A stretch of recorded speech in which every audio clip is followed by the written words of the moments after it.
Greetings and salutations, this is Imperator Vespasian and his trusty sidekick. Hello.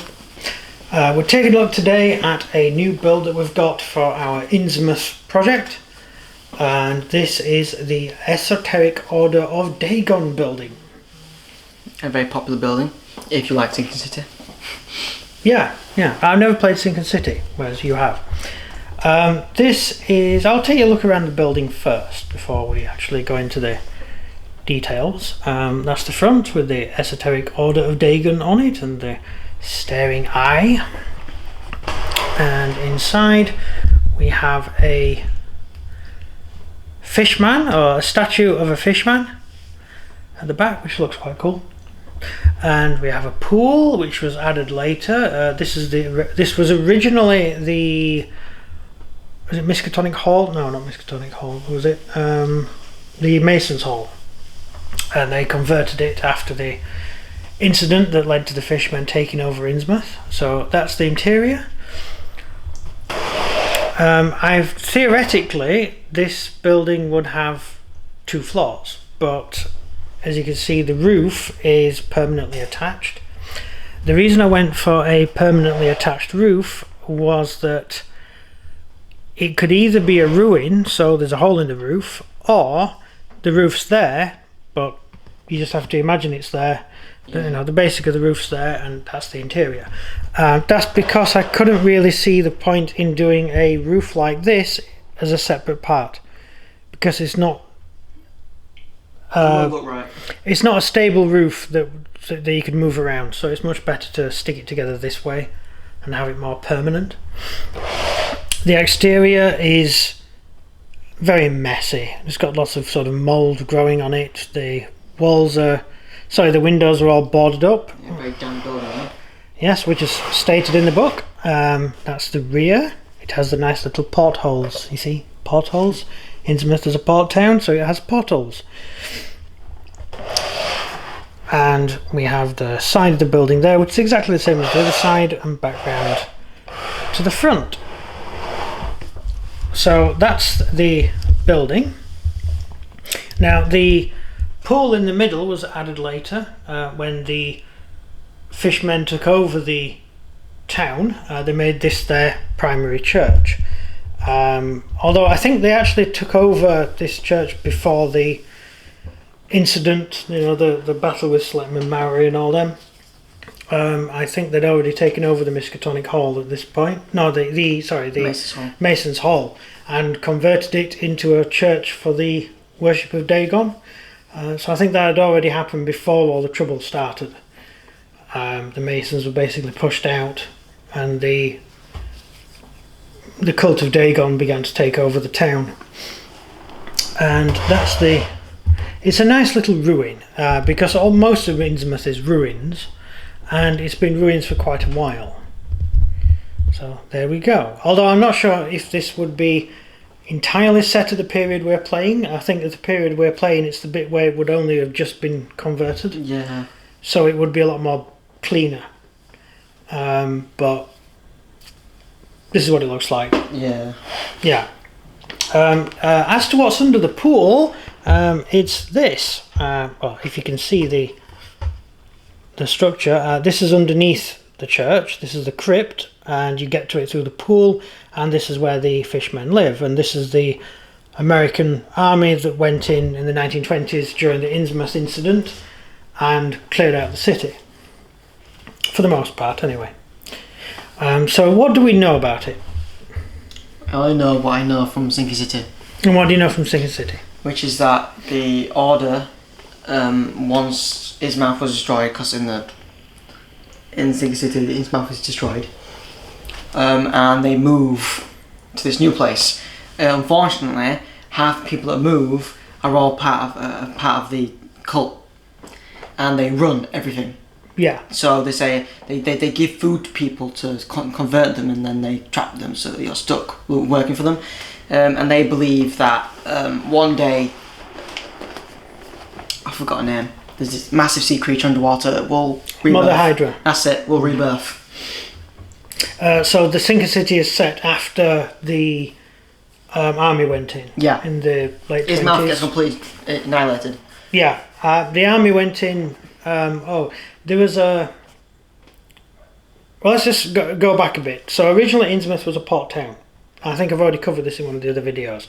It was a nice little port town, and a chap called Obert Marsh was a privateer during the war with Britain, and he decided to get in with the South Sea Islanders because he could get hold of gold from there, because they used to get gold from the fishmen. Mm-hmm.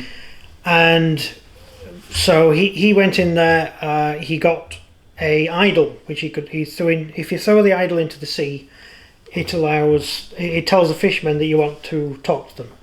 Yeah. So he went off the coast of Innsmouth. When he came home, threw the idol into the sea, and the reef came up. The Devil's Reef came up, and the fishermen traded gold with the townsfolk, and also persuaded lots of fish to come into the area. They're fishermen. I don't know how they do it, but it's magic. Yeah.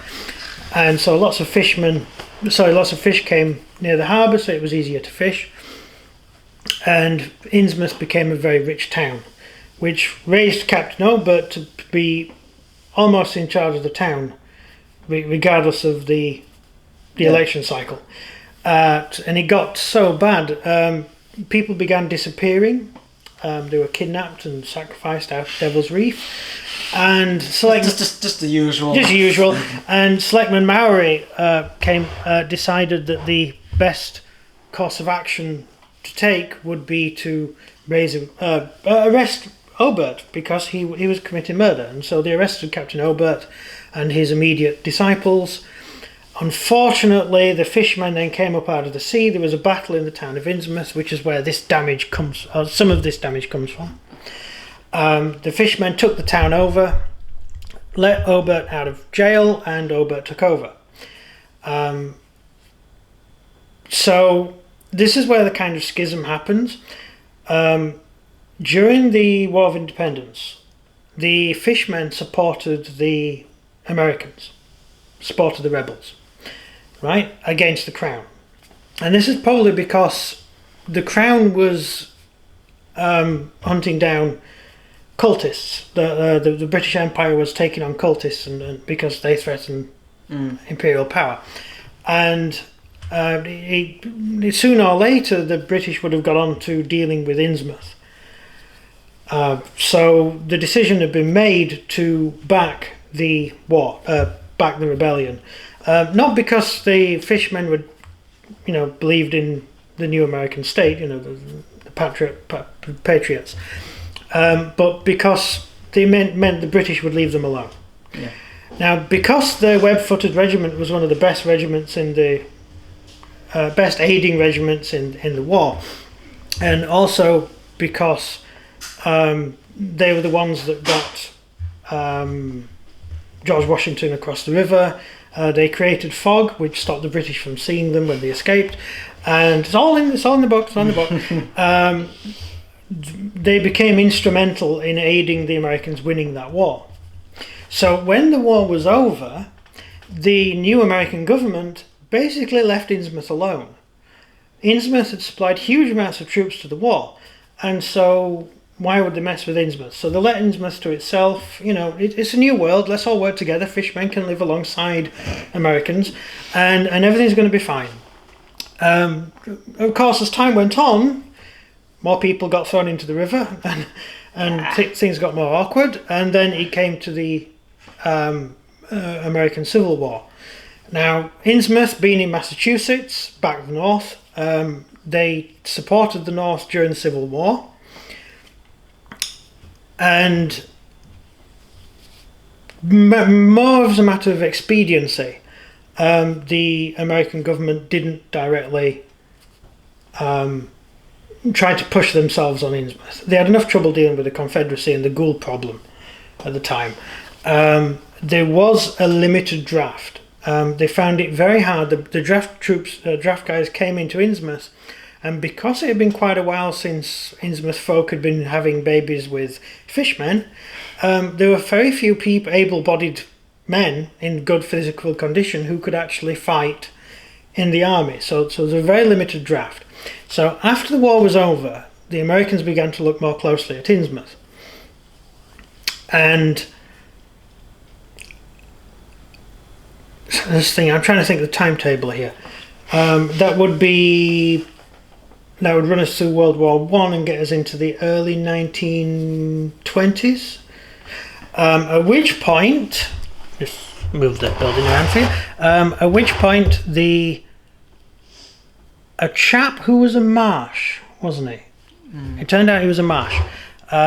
He decided he was visiting lots of places in Massachusetts. He was sort of looking around, seeing what was going on. I think he was like on a gap year from university or something. And he visited Innsmouth. Yes, this is the book. Yeah. And he visited Innsmouth, and the Innsmouth folk tried to kill him. He was warned many times not to go there. Yes, and he escaped. He immediately reported it to the authorities. Now, the authorities were already looking into Innsmouth because over the last, 60 years, there'd been sort of incidents going on, and generally investigators would go to visit Innsmouth and disappear. Mm-hmm. But it wasn't a high thing on the scale. But remember, this is the 1920s. We're moving up to a war now. Yeah, we've got other things to focus on. Right? Yes. So this guy, he comes to visit Innsmouth, and he walks around, talks to people, and he meets a guy called Jadok Adam. Is it Jadok Adam? Is that? I don't know. Yeah, Jadok. Anyway. And Jadok was alive, of course, he's a very old man, and he was alive right at the very beginning when Slap and Marley had done this, so it's all within a lifetime. And he told the story of what actually happened, the story that I've already told you. So this guy, he does a runner, he escapes Innsmouth, he tells the authorities. The authorities realise there's a problem, and they go in. Originally the police and some soldiers go in, and they get their backsides handed to them. So eventually they fly a plane over Innsmouth, dropping the powder of Ibn Ghazi, so you can see the Shoggoths, because they had Shoggoths they were using Shoggoths to build the underground network underneath the city. And so they were able to see the Shoggoths. They took the Shoggoths out. They retook Innsmouth using quite a lot of soldiers, and this was the last stand, Miskatonic Hall. No, sorry, that's another building. This is the Esoteric Order of Dagon. They took this building, and that's where the last of the damage comes from. Or maybe that damage hasn't been done on it yet. No, I don't think it's that damage, because there would be artillery holes in the side of it. And they storm the building, and that's that page in the book where we get to, and that's the American soldiers inside the catacombs underneath the city, and they're taking on the fishmen. So it looks like the game you were talking about takes place after that. Yeah. It's a different town where the people were relocated to. Yes, a sunken city. Yes. Now, the fishmen living in Innsmouth, they were all rounded up.